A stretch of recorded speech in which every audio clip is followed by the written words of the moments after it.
Okie dokie, off you go. Yep, so for this Tip Tuesday, we're going to be going through cotyledons. So they're starting to come out of dormancy now, which is really exciting, and they're quite cool plants as well. So before we go any further, please make sure you like and subscribe to our channel, and hit the notification button as well, so then you're alerted or notified when we upload our videos. So yeah, so I just wanted to show some cotyledons. We don't have a huge collection of cotyledons, but hopefully one day we can increase on that. But I've just picked up the ones that we normally grow. So now's a really good time to take your cuttings of them. Generally they are quite slow to strike roots. So oops, drop the scissors. So yeah, it's with these guys, when you're propagating them, it's best to be patient with them, just because yeah, they are really slow at rooting growth, striking roots, but fantastic plant, and they strike really easily as well. So some of the varieties that we've got here is your cotyledon pennons. So it's actually looking really thirsty, so we've just given a drink this morning, and hopefully that perks up soon. So this one right here, sorry. Then you've got cotyledon orbiculata ufilla.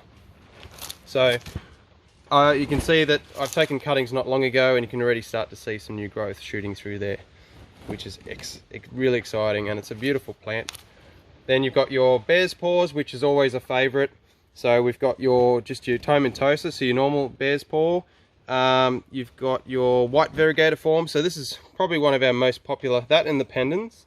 These two are our most popular plant. People just love them, and they are beautiful. Especially the bear paws here. You can already start to see the tips. They've got that nice little red colour there, and it just looks really attractive there. And this is another tomentosa, but this is your yellow variegator form. So it's not a very stable variegation, so you might, if I try and find a good, yeah, just there. So you can see a yellow stripe there. So that's your yellow form there. Not as strong as this one. Very rarely does your white form actually revert back to the normal tomentosa, but this one tends to, unfortunately. So then we've got your cotyledon papillaris pixie bean.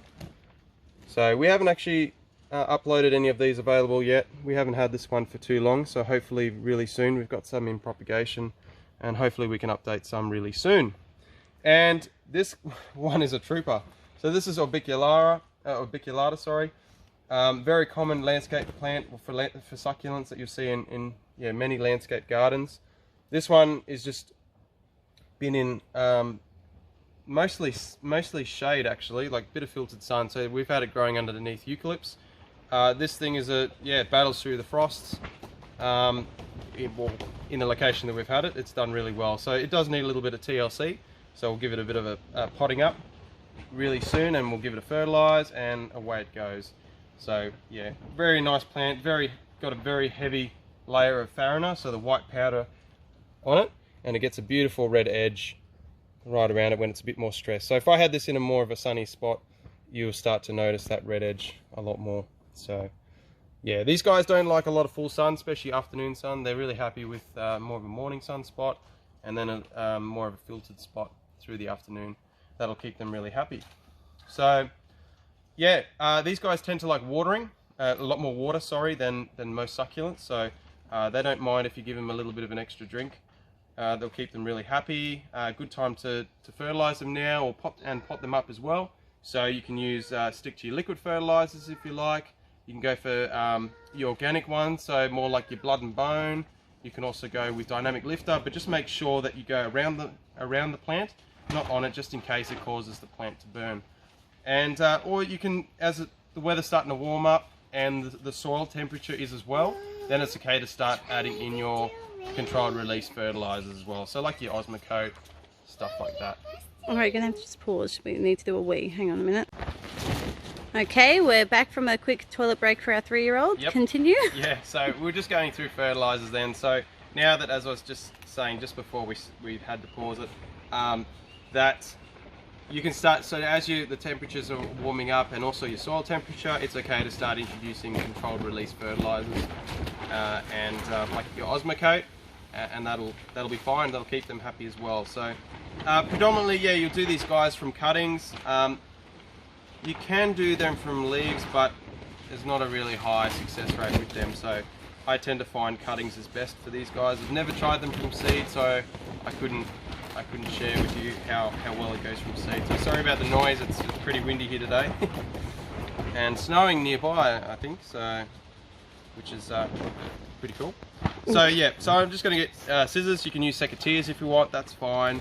They're probably the two most common tools that you'll need for them. And I'm just going to go, probably, you know, cutting that sort of size. You can go bigger if you want, we just tend to like it a little bit smaller. And I'm just going to go, if I move this out of here, move these guys out of the way, then we can get a little bit closer in, just there. So you can already see there's some nodes just above these leaves on either side here. You can start to see some new growth coming there, which is really exciting. I'm just going to take the cutting just above that. So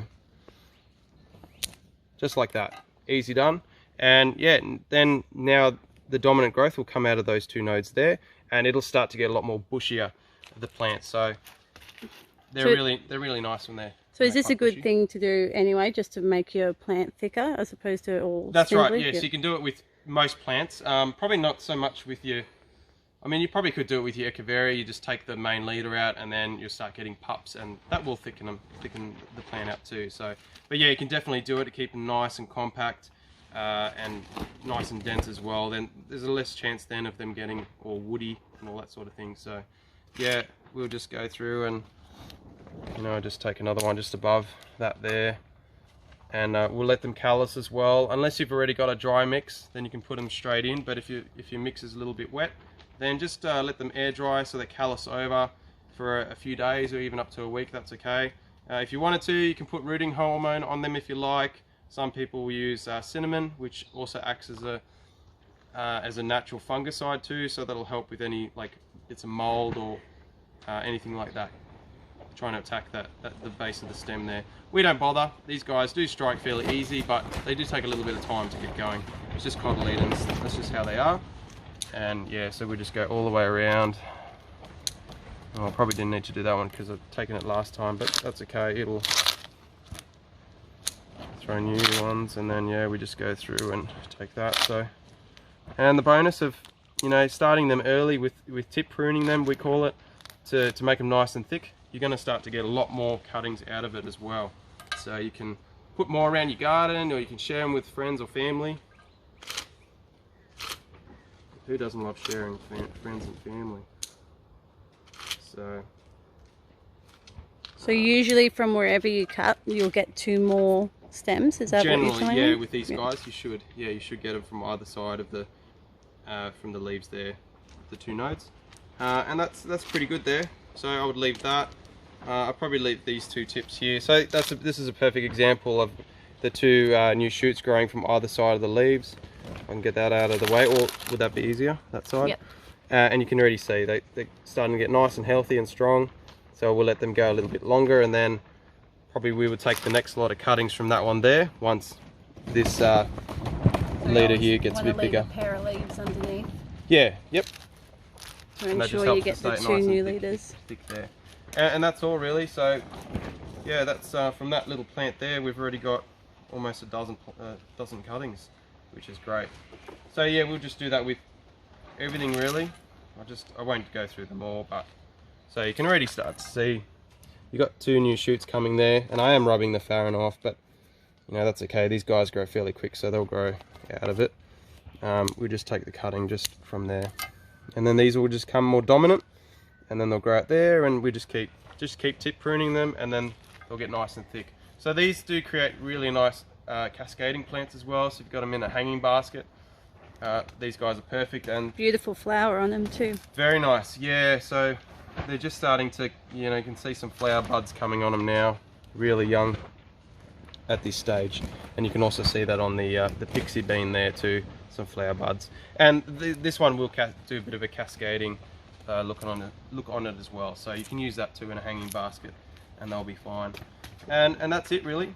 So yeah, just they do love extra watering compared to most succulents. They're coming into growing season now, so it's a good time to start trimming them if you want to, get them nice and dense and thick and bushy. You can also start to apply your fertilizer, repot them, and that's about it really. Yeah. Sorry, you probably told me, but I wasn't listening. What do you put the cuttings into? Just a cutting, just plain dirt, or what? Yeah, so we'll just put them into a potting mix is fine. Some people will put them in pure propagation sand, and that works as well for people. We just find it easier just to put them in our potting mix, and then we put them into our cell trays. Like you can see, these Echeveria halbangerii, and then yeah, once they're ready, then we'll just pull them out of the plug and into a we generally use the 9. It's too top heavy. A 9 centimeter pot just there, and we let it grow out, and then yeah, then we eventually sell them online. And that's it, really. So yeah, really simple. They're quite an easy plant to look after. You want me to snip that one? Okay. Let's snip the. I hope these are strong. So because you've got a thicker stem here, it might actually be easier to use some secateurs on this, but we'll see how we go. So I'm just going to go same thing just above these 2 leaves here, and we're hoping that either side here will start to get some new shoots popping through there once I've cut it. So actually that was quite easy. And don't know your own strength. well, scissors, yeah. And same thing, so you just air dry them as well, or dab some rooting hormone if you like, or you can just put them straight into a dry potting mix if you've already got that. That's okay. You can even just stick them straight in the garden as well if it's fairly dry. That's okay as well. If you're generally growing most of your succulents in the garden as opposed to pots, that's fine as well. And yeah, just same thing. We'll get a few. We can actually get a few off this one. So it is, yeah, quite top heavy. It's due to go into another pot. So we can help relieve that weight by taking some of these. With this super long one, could you do more cuts along, or can you only cut the tip? You can do that. You're just gonna. The only thing is, you'll just get more shoots striking from the top there. So you can do that. That's fine. So you can trim it down and you get a few pieces out of it as well. So same thing. We'll just go about there. Oh, might need another cut. There we go. And same thing. Yeah, I'd probably, because the stem here is a little bit short, I would take these leaves off here. You can try and strike them if you want. Like, look how thick the farina is on this particular plant. So yeah, it's really thick. And chalky, yeah. You might find they're actually a little bit of a challenge to pick off, but you can try and propagate them if you like as well. And yeah, then you've got more of a longer stem there, and hopefully the wind, or when you're watering, it won't actually push them out of the soil. And that's it. Yeah, so hopefully you found that helpful. If you have any questions, please feel free to let us know. I'll get back to you as soon as I can. Have a great week. Enjoy this. I hope that you continue to enjoy this spring weather. I know we are. We're seeing stacks of growth, which is fantastic. So we're hoping that more variety will be available really soon. So yeah, we'll catch us at the next Tip Tuesday. See yous.